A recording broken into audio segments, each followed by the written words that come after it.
In this video, I will be discussing multiple choice questions of class 10th physics, chapter number 3, kinematics. Before starting the multiple choice questions, you must know the difference between distance and displacement. Distance is the gap or space covered by a body between 2 points. This is a distance. Let's suppose we have 2 points A and B. This is the distance. And what is displacement? The shortest possible distance between 2 points in a particular direction is known as displacement. So this is displacement. Distance is a scalar quantity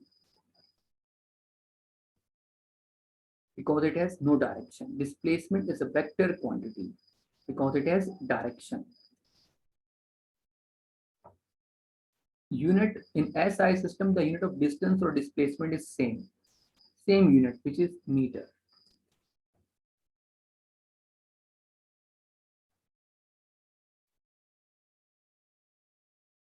And what is speed and velocity?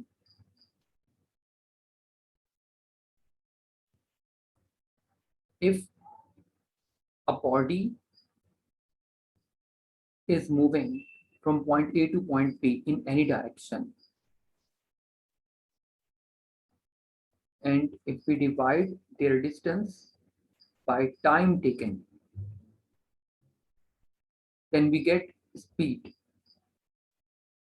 Speed has no direction because in this case, direction of body is continuously changing. Rate of change of distance is called speed. And what is velocity?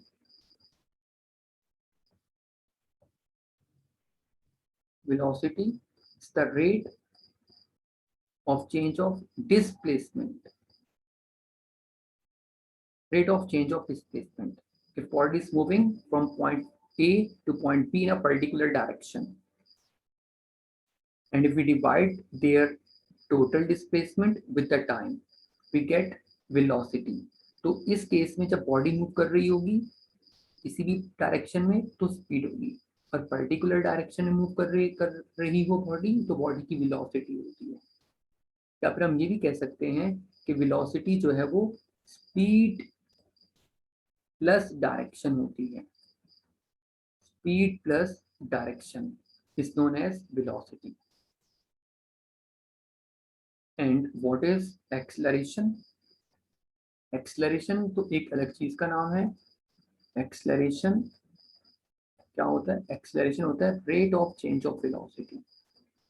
Rate of change of velocity और speed और velocity का unit same ही होता है। Speed scalar quantity है, velocity vector quantity है। Speed और velocity का unit same होता है, मीटर पर सेकंड। कैसे? डिस्टेंस मीटर में, टाइम सेकंड में। डिस्प्लेसमेंट मीटर में और टाइम सेकंड में, तो यूनिट सेम है, मीटर पर सेकंड। स्पीड की नेचर है स्केलर क्वांटिटी और वेलोसिटी की नेचर है vector quantity. Acceleration rate of change of velocity होता है, as velocity is a vector quantity, so acceleration is also vector quantity। acceleration का यूनिट होता है मीटर पर सेकंड स्क्वायर। कैसे? यहाँ पर आप देखिए चेंज इन वेलोसिटी है मीटर पर सेकंड में और टाइम है सेकंड में, और नेक्स्ट स्टेप में मीटर पर सेकंड। ये सेकंड जो है वो इनवर्स हो जाएगा ऊपर आकर, तो second by 1 will become 1/2। If we multiply meter 1 meter now and second into second square, so unit of acceleration is meter per second square। unit of speed and velocity is meter per second। यहाँ पर second square और यहाँ पर सिर्फ second है। now we can start the MCQ।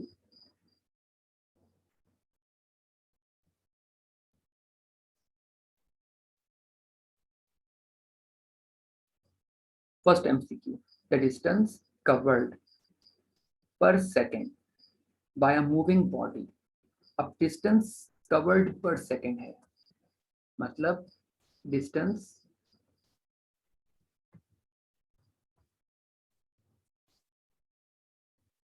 Covered पर second है, तो डिस्टेंस पर सेकेंड तो होता है speed, but in a particular direction, मतलब डिस्टेंस पर सेकेंड है, डिस्टेंस कवर हो रहा है टाइम में, तो मुझे नीचे टाइम लिखना चाहिए था, लेकिन चूंकि डिस्टेंस पर second distance per unit time अगर होता तो मैं कहता स्पीड। अब चूंकि डायरेक्शन मेंशन करती है तो अब आंसर होगा velocity. The speed of a body in a given direction, speed plus direction होता है वेलोसिटी, स्पीड नहीं होता। स्पीड में जब डायरेक्शन आ जाए तो वेलोसिटी बन जाता है। एक्सेलरेशन तो rate of change of velocity होता है, rate of change of velocity. Power तो वर्क अपॉन टाइम होता है, या फिर power force multiply by velocity होता है। MCQ number 3, rate of motion in a specified direction, rate of motion in a specified direction. Rate of motion का मतलब है कि डिस्टेंस कवर हो रहा है, distance per unit time. Rate of motion का मतलब डिस्टेंस अपॉन टाइम। सही से लिख देता हूं, तो रेट ऑफ मोशन का मतलब डिस्टेंस अपॉन टाइम होता है, लिखा हुआ है यहाँ पर rate of motion distance upon time in a specified direction. सिर्फ रेट ऑफ मोशन होता तो मैं स्पीड कहता, लेकिन डिस्टेंस कवर हो रहा है, मोशन हो रही है स्पेसिफाइड डायरेक्शन में, तो हो जाएगा वेलोसिटी। आगे बढ़ते हैं। MCQ number 4, the rate of change of velocity, rate of change of velocity is known as, rate of change of velocity का मतलब delta V upon time. Change in velocity मतलब V F minus V I over T. तो ये क्या बना, acceleration. Acceleration कब produce होता है, जब वेलोसिटी चेंज हो रही है, वेलोसिटी में चेंज आ रहा हो तो ये एक्सलरेशन प्रोड्यूस होता है। मतलब स्पीड वेलोसिटी नहीं है, पावर नहीं है, करेक्ट ऑप्शन है acceleration. MCQ number 5, if speed is 10 metre पर second and time is 5 second, S will be. तो याद रखिएगा S is equals to V T, एक फॉर्मूला है कि अगर कोई बॉडी यूनिफॉर्म स्पीड से मूव कर रही हो, आपको एक ही स्पीड गिवन है, वेरिएबल वेलोसिटी नहीं है, यूनिफॉर्म स्पीड है, बॉडी एक ही स्पीड से मूव कर रही है, इनिशियल फाइनल वेलोसिटी नहीं है, इस केस में हम S is equals to V T move apply करते हैं, और S is equals to V I T plus half A T square, distance का फॉर्मूला है 2as is equals to V F square minus V I square, भी distance का formula है यहाँ पर, लेकिन ये वेरिएबल वेलोसिटी के लिए यूज होता है। जब इनिशियल वेलोसिटी हो, फाइनल वेलोसिटी हो, तो हम ये अप्लाई करते हैं। तो सिंपल, आपने क्या करना है, स्पीड है 10 और टाइम है 5, 10 5 जा 50, B option. If a car accelerate at 5 metre पर second square, acceleration from rest, initial velocity 0, its final speed, final velocity after 10 seconds, time is 10 seconds, will be, we have to find final velocity now, so vf is equals to vi plus at, first equation of motion apply करेंगे। इस question में distance की बात नहीं हो रही, acceleration है, initial velocity है, फाइनल वेलोसिटी और टाइम है, तो हम first equation of motion use करेंगे। सेकंड और थर्ड में डिस्टेंस आता है वो अप्लाई नहीं करेंगे। Initial velocity is 0, acceleration is 5 and time is 10. So 5 tens are 50. 50 meter per second is the correct answer.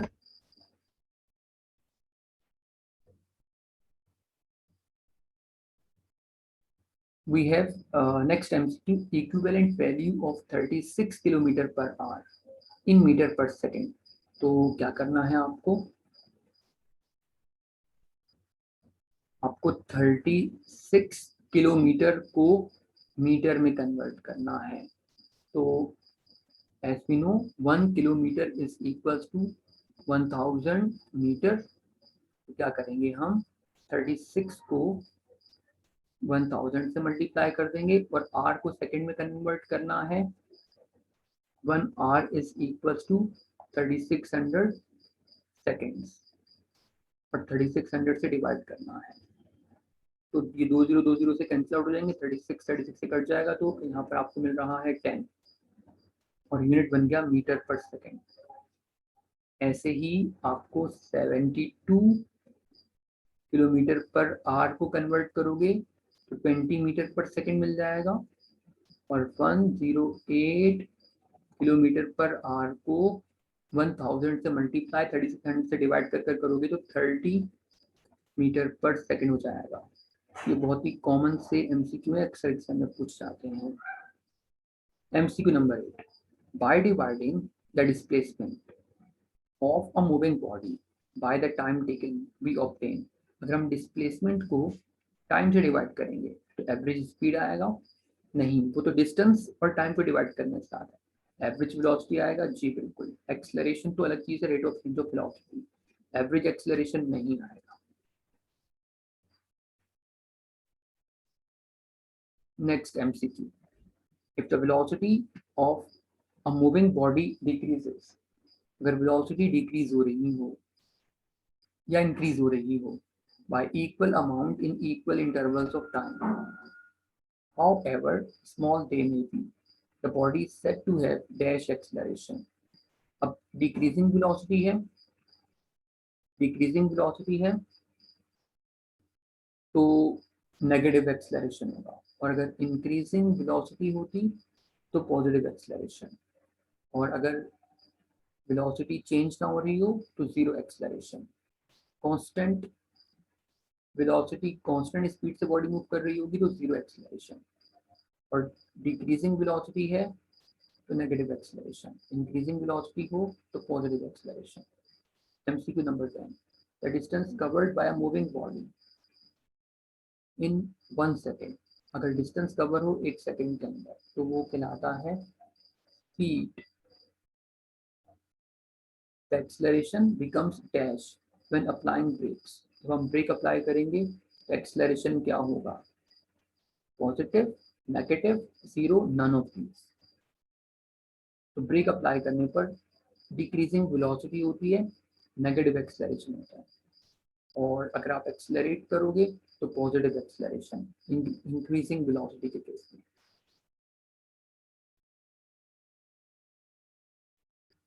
A truck takes 20 seconds to cover a distance of 80 meter.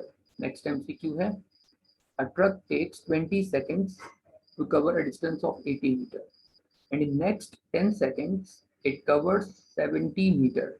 What is its average speed?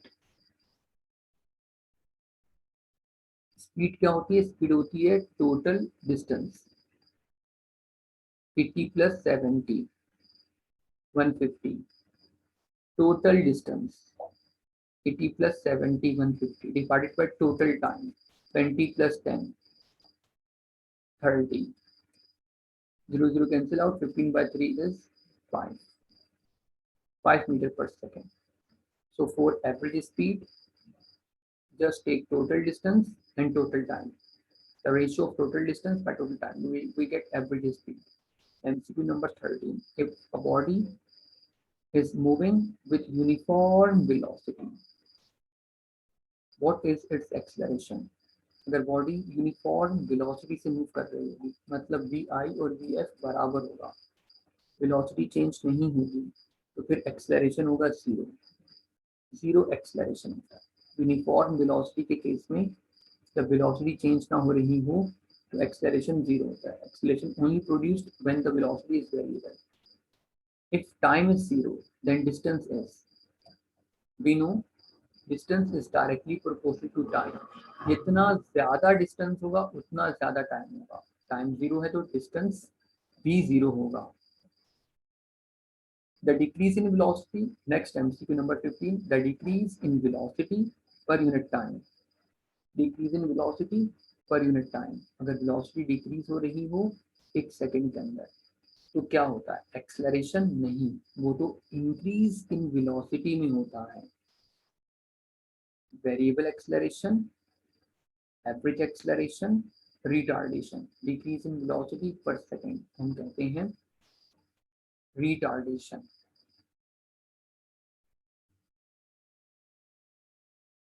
The acceleration of a ball thrown vertically upward.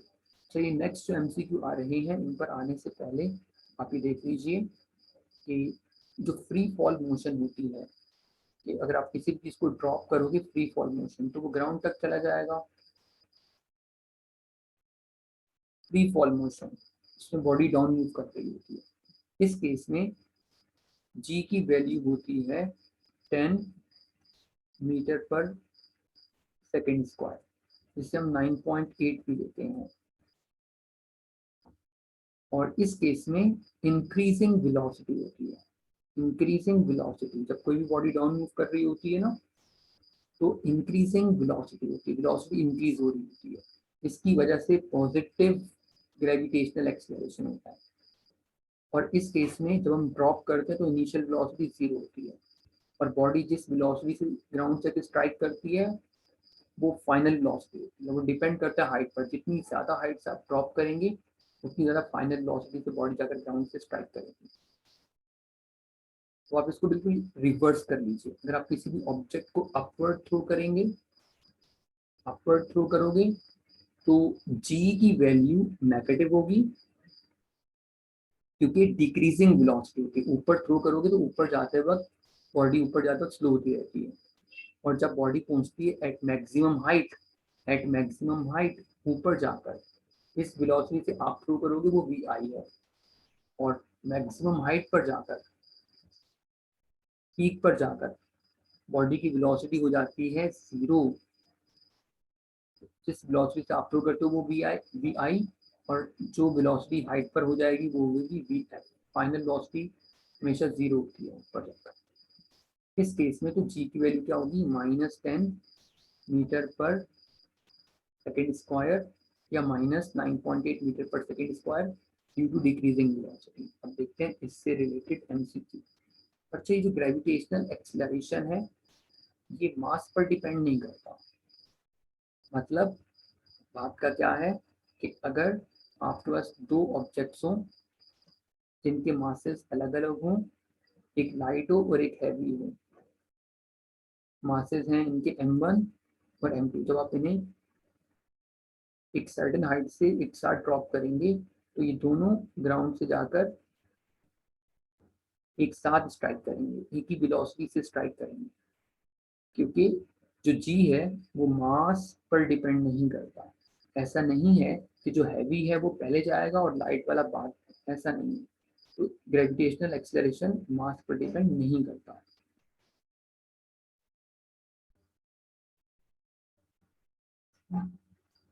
अब बेटा हम इनके MCQ देखते हैं।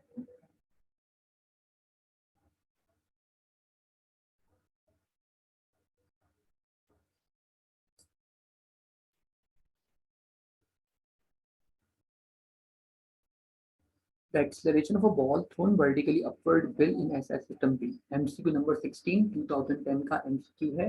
क्या कहा जा रहा है इसमें?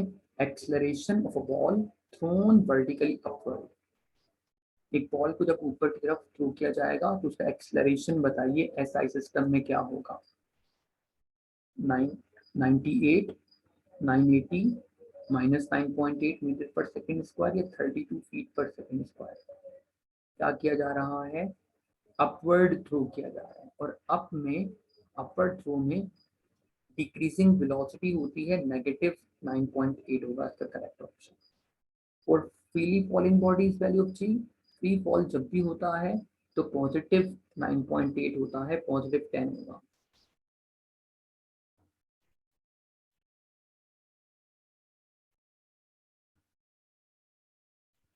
The velocity of freely falling body is decreasing, increasing, negative, none of these। तो फ्री फॉल जब हो रहा होता है तो वेलोसिटी क्या होती है? फ्री फॉल में पॉजिटिव एक्सेलरेशन होता है, जी की वैल्यू 10 दी जाती है या 9.8 मीटर्स पर सेकेंड स्क्वायर और इंक्रीजिंग वेलोसिटी होती है।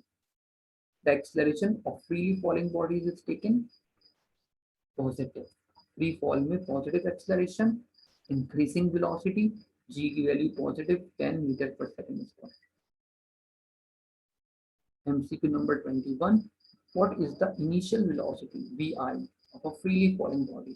जब कोई भी बॉडी फ्री फॉल करती है तो हम उसे यहाँ से जस्ट ड्रॉप करते हैं, एक सर्टेन हाइट पर ले जाकर हम ड्रॉप करते हैं, तो उसकी इनिशियल वेलोसिटी क्या होगी? 0। तो फ्री फॉल मोशन में इनिशियल वेलोसिटी 0 होती है, हम थ्रो नहीं करते, हम ड्रॉप करते हैं। Number 22, what is the value of final velocity at the highest point of a body thrown vertically upward? आप किसी बॉडी को अपवर्ड थ्रो करोगे तो वो eight highest point, at peak point जाकर जिस वेलोसिटी से आप थ्रो करोगे वो vi होगी, और मैक्सिमम हाइट पर जाकर उसकी वेलोसिटी हो जाती है 0, क्योंकि g की वैल्यू डिक्रीजिंग वेलोसिटी की वजह से नेगेटिव होती है। तो final velocity at highest point always be 0। Next MCQ है the motion of pendulum is. Pendulum की मोशन कैसी होती है? A part vibratory, B rotatory, translatory, orbital. तो पेंडुलम कैसा होता है? एक थ्रेड से स्मॉल मेटेलिक बॉब को सस्पेंड कर देते हैं, और जब इसे वाइब्रेट करवाते हैं तो फोर्स अप्लाई करते हैं तो ये वाइब्रेट करता है, टू एंड फ्रो मूव करता है। इसकी वाइब्रेटरी या ऑसिलेटरी मोशन होती है। Is the correct option.